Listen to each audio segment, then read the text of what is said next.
Welcome to a Tech Moment on Cannabis Tech. I'm your host, Christina Etter. In this podcast, we take just a few minutes to talk about some of the exciting science and technologies that are impacting the cannabis and hemp industries, as well as the business behind these two emerging industries. But each month now, we've been taking a little bit of time to sit down and talk with Hopp, who's the director of Hemp Markets at PanXchange. And we're discussing the ever-changing world of hemp commodities. Welcome back to the show, RJ. Hey, thanks, Christina. Excited to be here again. Absolutely. I always enjoy our conversations about what's going on in hemp these days. So right now, after reading this report for July, the one thing that I wanted to really kind of talk about was, when hemp got legalized in 2018, we had an increase of acres planted. Hemp prices saw this huge decrease last year. And now this year we have 2020 and all her glorious fury kind of impacting everything. So I'm really curious to kind of talk about the numbers this month and talk about what the biggest factors really are that are affecting hemp right now. Yeah, it's a good question. And I think that with any sort of market, there's going to be a multitude of factors that ultimately play into things. At a high level, supply and demand is the first thing that we'd look at, where looking at the grow season last year, going into this crop year, we had a surplus of hemp where some of it could have been anticipated demand that was coming online. Others would point to lack of regulation that could have jet set its additional demand in terms of being able to sell CBD products into various food sources or whatever else that might be. But taking a step back, I think that what we're seeing right now is somewhat of a natural force in a market as well. And to quickly touch on a white paper that our CEO actually wrote talking about the evolution of commodity markets, oversupply is bound to happen. And, it's an early stage factor where you start off with this small niche industry, you get a little bit of a surge of demand, there's some factors there, and then people see opportunities and jump in. So I really think that the oversupply has part to do with it, but also the time of year where it is right now. Summer's traditionally a slower time in agriculture commodity markets. You have kind of this weird complex where people are looking at what's available in the market right now, looking out to what their specific plans are for planting hemp, whether they're going to expand that, whether they just want to buy on the spot market. So I believe that although prices have plateaued a little bit the last couple months, we're not seeing a dramatic down pressure that we'd seen going back a few months.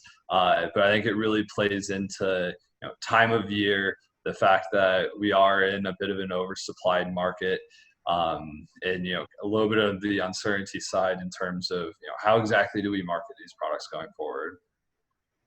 Well, that's definitely good to hear. I know that there's probably some people out there that are a little nervous looking at hemp prices be as low as they are, but it's good to kind of hear that history and understand how commodities kind of work. So maybe there's a little hope there, a little light there at the end of the tunnel.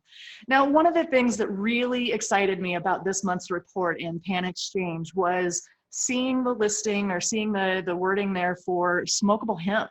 And I've seen this now start to crop up, absolutely pun intended there, all over the place. It seems more and more people are kind of getting into some of the smokable hemp market. Do you want to talk a little bit about this segment and what you're seeing? Yeah, absolutely. And I guess traditionally PanXchange has focused on more or less the biomass or CBD extraction part of the hemp industry. Few different reasons why we've chosen that path. But it's been interesting as, over the last couple of years of us being in this market, we've seen smokable hemp really start to develop as a solid stream of business in this market. And, I think that there's two main things that I'm looking at right now. First off, in terms of quality, the prices absolutely show that, where extremely wide range, looking from $150 up to $700-800 per pound. But a lot of that just has to get back to what strain it is, how it looks, the smell, all of this kind of stuff. But the interesting thing that I'm seeing right now is kind of this transition from maybe chopping the top cola off the plant in the field in curing and marketing that as smokable hemp versus taking the time and some of these practices from the craft cannabis industry and applying it to smokable hemp. So, starting to see that parallel of the recreational and medical cannabis markets and the hemp market, and the prices absolutely show that there as well.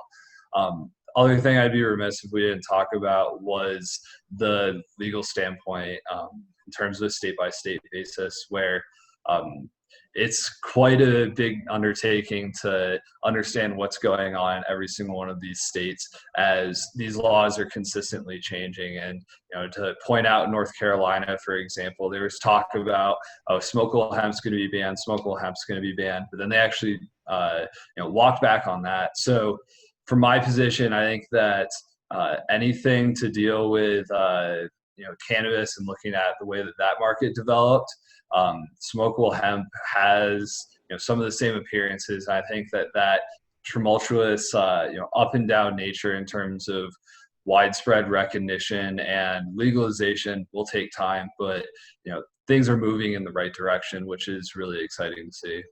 Absolutely. I've seen some of the different companies out there that are starting to put out some of the smokable hemp, and you're right, there's lots of similarities with the cannabis products. And in fact, I'll tell you, we just had a conversation with some people that just returned from Europe, and they said while they couldn't get cannabis readily available in Europe, they were able to buy smokable hemp and smokable CBD products pretty much everywhere. So that was a really interesting perspective for me. I think that we're going to see that market grow in the future. At least I hope we do. I think it's definitely a viable option for a lot of people to go to that smokable hemp. And like I said, I've seen some incredible products out there. Now, the next segment that I do want to talk about is a new segment too. It's something that you don't hear talked about in the hemp market very much. I touched base on Delta-8 THC in the cannabis market probably about a year and a half ago, and there was really only a couple of producers at that time. But now it seems like you're seeing this Delta-8 THC kind of crop up across the industry, even in the hemp market. And I'm really curious to have you kind of touch base on this segment, since the report did talk about the THC-8 distillates. Yeah, it's another interesting topic. I'm glad that you brought it up, because it's, specifically in the hemp industry, I feel like there's these buzzwords that float around, and going back a couple of years, people were talking about vertical integration, and then kind of this wave of minor cannabinoids has taken place over the last 12 to 18 months. People looking at CBN and CBG specific strains and how they can enter these different areas in the market.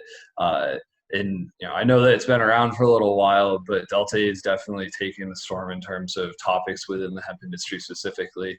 So although it's not a product that we necessarily track, it is a force that we're seeing in the market. Thought it was worth mentioning. Yeah, and so looking forward, there's going to be some interesting things that come out from it. One of the things that I'm looking at is exactly how this is going to be regulated, because it is known to be psychoactive. It's close to Delta-9 THC, and specific to the hemp market, we're all concerned with that 0.3% potency threshold with Delta-9 THC. So, will that play into it? At this point, I don't know exactly how things will unfold, but it's absolutely something we're going to continue to look at and watch as this market continues to change and evolve before our eyes on a monthly basis. Well, and that's a good point. I think that the evolution of hemp is going to be so very interesting as we start to discover, like I talked about with this Delta-8, I knew that this was a thing within the cannabis industry and that it was a possibility to extract the Delta-8 in cannabis. However, it wasn't ever something that was really discussed on the hemp side. We know that cannabinoids are produced both by hemp and by cannabis, just in varying levels. So as the research and everything starts to kind of kick off and we start to learn more about these cannabinoids and how they do impact the body and what kinds of benefits or things that they have, I just think that it's going to increase the value or increase the the types of products really that we can get from hemp. So it's really interesting to see you include that in this month's report and talk about that, because I know that I've seen it crop up quite a bit here lately in the industry. A lot of different hemp companies are starting to look at that Delta 8. So it's super interesting. Yeah, and I mean, you make a really interesting point there. When I look at these markets, and one of the things that I think that is fascinating about hemp is there are a whole series of unknowns. There's cannabinoids that people say that haven't been discovered. There's research reports quoting that there's hundreds of them out there, yet the hemp industry specifically is focused on a relative handful. So going forward, it's going to be interesting to see if this changes how we test hemp and how we look at things. Is it a wider array of cannabinoids that people look at in terms of assessing quality? Will that be impacted in terms of the total THC? I don't know, but it's definitely interesting to continue to see these things come up. Most definitely. And, we could go down an entire rabbit hole of the different cannabinoids and different formulations. And, the limit, it's really kind of limitless what can be done when you start to formulate the various cannabinoids and combine different things. So it's really going to be interesting to see how this evolves over time. But one more thing I want to touch on here in July's report actually goes deeper than cannabinoids, or maybe it's a little more surface level. I don't know. But one of the things that I've always kind of imagined hemp being the perfect product for is animal feed. We all know that animals love cannabis. Even back in the days before they started going through and destroying all the ditchweed, cattle ate ditchweed and hemp, and pretty much all livestock that we had ate hemp on a regular basis. So it's really interesting for me to see hemp coming back into that conversation as an animal fodder or an animal feed. So this month's report in PanXchange actually talked about hemp as a feedstock. Do you want to talk about why that's really kind of significant? Yeah, absolutely. And I share your interest in terms of animal feeds.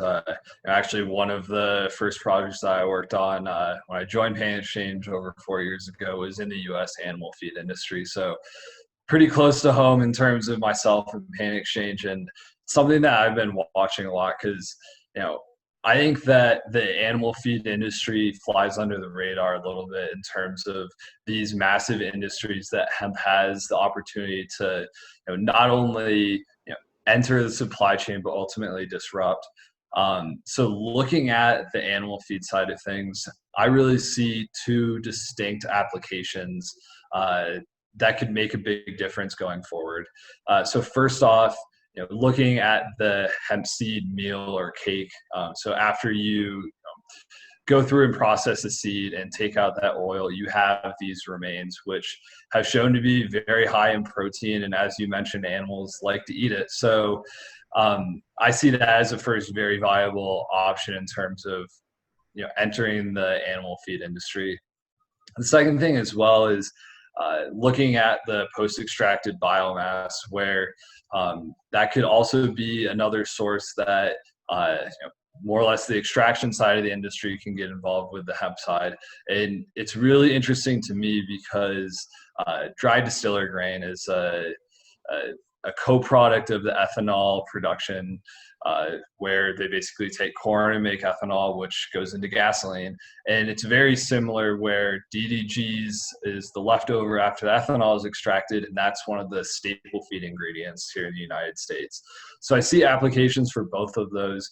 Granted, due to the cannabinoids and making sure that there's no residual solvents, looking at the post-extracted side, there's individual hurdles that both sides need to clear before that industry really blossoms. But I think it's something that I really want to keep looking into. Is there's a million different things that we can look at for hemp, but this one seems very applicable from where I sit, at least.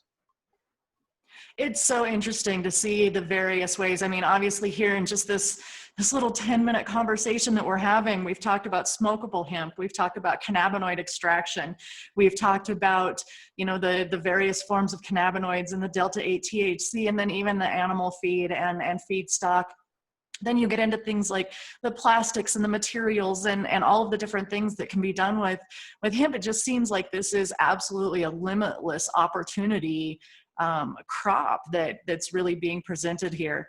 You know, RJ, I learn something new every month when I read that PanXchange report, and it's so very interesting to me to just have that opportunity to look through there and see what's really kind of going on and get your perspectives on how the market is shifting and different areas that are worth paying attention to. So we really appreciate the information in that PanXchange report. Do you want to tell everybody how they can get that report? Yeah, absolutely. So a couple ways that you can get that report. First off, if you prefer to talk to somebody, you can reach out to a PanXchange representative directly. We have a phone number listed on the website. There is a link to actually connect somebody through there. You could also email us at hemp@panexchange.com. So highly recommend anybody that's interested in some of these topics that we're talking about to reach out. Even if it's to have a quick conversation and talk about something, I'm more than happy to talk to people and look forward to connecting and seeing how we broaden our network and help more people here.